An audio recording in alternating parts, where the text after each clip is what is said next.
Magandang araw po sa lahat. I am Engineer Jeffrey Roy Ong, and I am tasked to present Module 6 of uh, Dean Abantes' book, Advanced Marketing Management, International and Global Marketing. So let's proceed. Our learning objectives for these topics are: number one is to define international and global marketing and explain the key differences between domestic and international marketing approaches. Second is to understand the complexities of cultural, economic, political, and legal factors that influence global market dynamics. Third one is to describe the various market entry modes, such as exporting, licensing, joint ventures, and direct investment, and analyze their advantages and disadvantages. Fourth one is to compare and contrast standardization and adaptation strategies in global marketing and discuss when each approach is appropriate. Number five is to explain importance of market research in global marketing and outline the challenges and considerations when conducting research across different countries. Number six is to demonstrate proficiency in analyzing global market trends, consumer behaviors, and cultural nuances that impact marketing strategies. Seven is to discuss challenges and opportunities in developing and managing global products and brands across diverse markets. Number eight is to explore strategies for product standardization and adaptation based on market requirements and consumer preferences. Number nine is to explain the factors influencing global pricing decisions, such as currency fluctuations, local competition, and purchasing power. Number 10 is to understand global distribution channels, logistics, and supply chain management, considering cultural differences and regulatory challenges. Number 11 is to analyze the importance of culturally sensitive communication in global advertising and promotional campaign. Number 12 is to discuss the role of social media, digital marketing, and localization in effectively reaching and engaging international audiences. Number 13 is to explore ethical considerations in global marketing, including cultural sensitivity, fair trade practices, and avoid cultural stereotypes. Number 14 is to discuss how global marketing strategies can promote sustainability and corporate social responsibility on a global scale. Next is to understand the process of identifying and segmenting international markets based on demographic, psychographic, and geographic factors. Next is to discuss the challenges and opportunities in targeting diverse customer segments across different countries. Number 17 is to explore unique characteristics of emerging markets and discuss strategies for successfully entering and thriving in these dynamic environments. Number 18 is to discuss the importance of cultural adaptation in global marketing and how it can lead to a more effective engagement with local consumers. Number 19 is to analyze global competitors and assess their strengths and weaknesses within different markets. Finally, number 20 is to explore strategies for gaining a competitive advantage in a global marketplace through differentiation, innovation, and positioning. Let's move on to the difference between global and international marketing. By definition, global marketing refers to the implementation of a unified marketing strategy across the global market for a specific product or service, while international marketing refers to the strategic process by which a corporation expands its presence in several nations by actively participating in the local marketing landscape. Sa global marketing, ang products or services offered ay standard products or services. Sa international marketing naman, customized. In marketing, global marketing, the company's central office employs marketing experts who specialize in cross-cultural marketing. International marketing, however, is when the marketing personnel who are native to the target overseas markets were strategically deployed.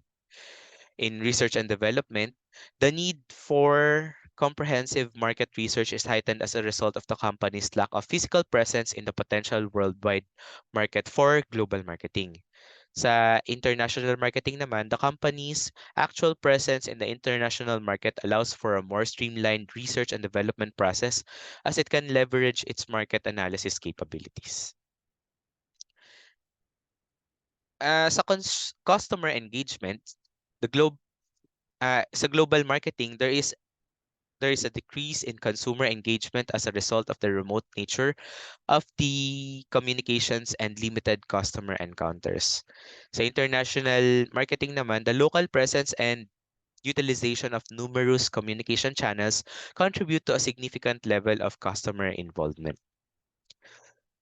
In budgeting, global marketing, the company's headquarters is responsible for all budgeting tasks related to worldwide marketing. While sa international marketing naman, budgeting efforts are carried out at a local level by overseas subsidiaries. Social media naman ng global marketing, the company maintains a cohesive presence across its global activities. While sa international marketing naman, the company has many social media profiles on platforms such as Twitter, Instagram, Facebook, which are organized based on geographical location. In advertising, in this scenario, a singular advertisement is broadcasted globally, utilizing diverse regional dialects exclusive to numerous regions. Sa international marketing naman, the company's actual presence in the international market allows for a more streamlined research and development process as it can leverage its market analysis capability. Oops, bumalik yata. Yeah, never mind. Sa promotional strategies ng global marketing are devised with consideration for the perspective of a global audience. International marketing are custom tailored for each specific local market. Marketing autonomy sa global marketing restricted solely to the physical location of the organization's central administrative offices, while international marketing distributed among the various subsidiaries situated in disparate nations. So, ang advantages ng global marketing, growth and expansion and opportunities, economies of scale, higher profit margin, global brand recognition, competitive edge, uniformity in marketing practices. Ang drawbacks naman nito, lack of sales and marketing channel adaptations, varying consumer demand, language barrier, reliance over research and external information, government restrictions, chances of rejection of products or services, non-specific specification of target markets, limited knowledge of global logistics. Sa international marketing naman, advantages are expansion of business, sales promotion, customer-oriented, diversification, customer engagement, builds endurance, better market understanding. Ang drawbacks naman, high cost in managing numerous subsidiaries across various nations, foreign government policies and regulations greatly affect the activities of businesses operating abroad and competing with local businesses. So, ang mga entry strategies sa global market, exporting. Direct exporting is the selling of products directly to foreign customers or distributors without intermediaries. Indirect exporting is the utilization of intermediaries like agents or trading companies to handle export operations. Licensing and franchising. Licensing is the act of allowing a foreign company to use your intellectual property, such as a patents or trademarks, in exchange for fees or end royalties. Franchising is where the rights to use your business model, brand, and processes are granted to a foreign franchisee in return for fees and a share of profits. Joint venture is a formation of partnership with local company to establish a new entity and share risks, resources, and profits. Strategic alliance is the collaboration with a foreign company to achieve shared goals such as marketing, distribution, or research while maintaining separate legal entities.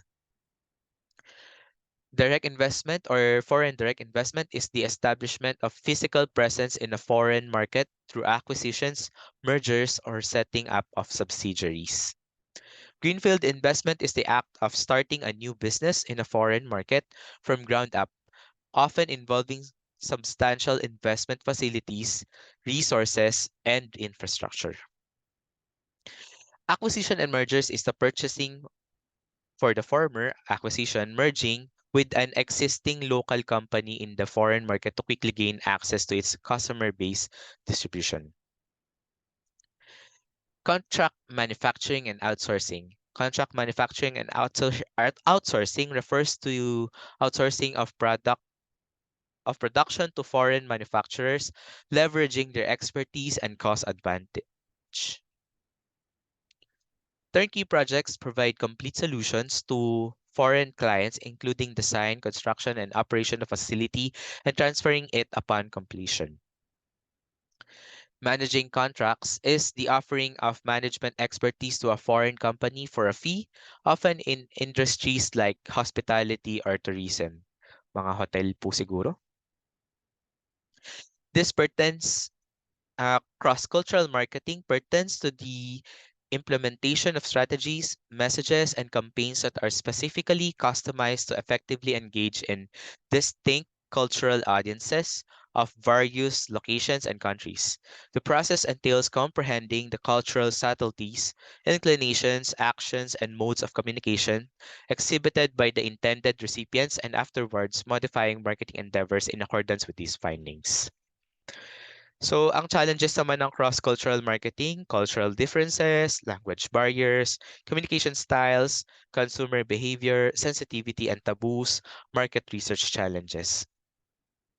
So, ang adaptations naman, cultural sensitivity, localized content, multilingual and transcreation, local partnership, adapted product positioning, flexible campaigns, cultural contextualization, test and irate, training and education, social media localization. So, proceed tayo sa standardization versus customization. Standardization encompasses the process of formulating and executing uniform marketing plans, messages, and campaigns across diverse markets, irrespective of cultural or geographical disparities. Customization refers to the process of adapting marketing tactics, messages, and campaigns to align with the distinct cultural, linguistic, and market specific attributes of individual target market. Advantages of standardization: cost efficient, brand identity, global brand identity, faster implementation, and economies of scale. The challenges, however, are cultural insensitive, lack of relevance, competitive challenges, and legal and regulatory constraints. Sa customization naman, ang advantage nito ay culturally relevant, market adaptation, increased appeal, reduced cultural barriers. Ang challenges naman ay increased cost kasi nga kailangan diverse yung product, resource-intensive, consistency challenges, and potential conflict. As a side note, striking the right balance between standardization and customization is a strategy that can be applied in the interconnected global marketplace and demonstrates adaptability by taking into account both global brand identity and local consumer preferences. This balance tends to yield the highest level of success. Siguro no, pag may isip natin sa McDo, ang standardization ni McDo, yung sa burger niya. Kunyari lang, ang burger na ino-offer niya sa lahat ng mga bansa, kunyari yung Burger McDo, yun eh. Yun na yung standard. Kapag customized naman dito sa Pilipinas, meron nung rice bowl. Kunyari, sa China naman, meron nung China team na burger. Sa Japan, Japan team na burger, so on and so forth. Ganun yung mga customized to their palettes na mga taste. Yun. Managing international distribution channels. The management of international distribution channels include the supervision of various procedures, methods, and relationships involved in the transportation of products or services from producers to consumers in worldwide marketplace. The effective and efficient reach of target customer is heavily reliant on distribution channels. However, managing these channels in an international setting presents challenges as a result of the following: diverse market, legal requirements or compliances, and cultural considerations. Sa channel, ways in managing international distribution channels. Number one, channel selection. Determine the most suitable distribution channels based on factors such as market characteristics, customer preferences, product type, and local regulations. Choose between direct and indirect channels, including agents, distributors, wholesalers, retailers, and online platforms. Number two, market research. Conduct thorough market research to understand local distribution structures, competitive landscape, consumer behaviors, and preferences in each target market. Number three, logistic and supply chain. Develop efficient logistics and supply systems to ensure timely and cost-effective movement of product across borders. Address challenges related to transportation, customs, duties, tariffs, and documentation. Number four is legal and regulatory compliance. Understand and comply with local regulations, import-export laws, and standards related to product quality, labeling, and safety. Number five, cultural sensitivity. Consider cultural differences and preferences when designing distribution strategies and selecting channel partners. Number six, Number six, channel partnerships. Establish strong relationships with local channel partners, agents, distributors, or retailers who have knowledge of the local market and customer base. Provide training, support, and resources to ensure consistency and alignment with the brand message.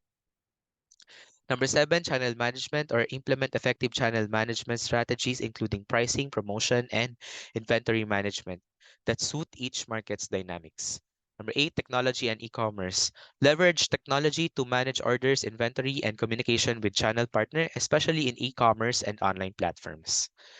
Number nine, communication and coordination. Maintain clear communication and coordination with all channel partners to ensure consistent messaging and a seamless customer experience.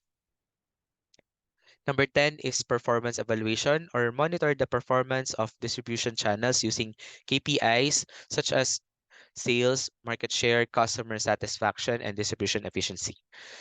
Channel conflict resolution, number 11, address conflicts that may arise between different channel partners to maintain harmonious relationships and prevent disruption. Number 12, scalability and adaptation. Design distribution strategies that are scalable and adaptable to changing market conditions and expansion into new markets. Number 13, risk management. Identify potential risks such as political instability, economic fluctuations, and regulatory changes, and have consistent contingency plans in place. Number 14, data analytics. Utilize data analytics to gain insights into market trends, consumer behaviors, and channel performance, enabling informed decision making. Number 15, continuous improvement. Regularly review and optimize distribution strategies to ensure they remain aligned with company objectives and dynamics. That's all for my topic. Thank you for listening and have a great day.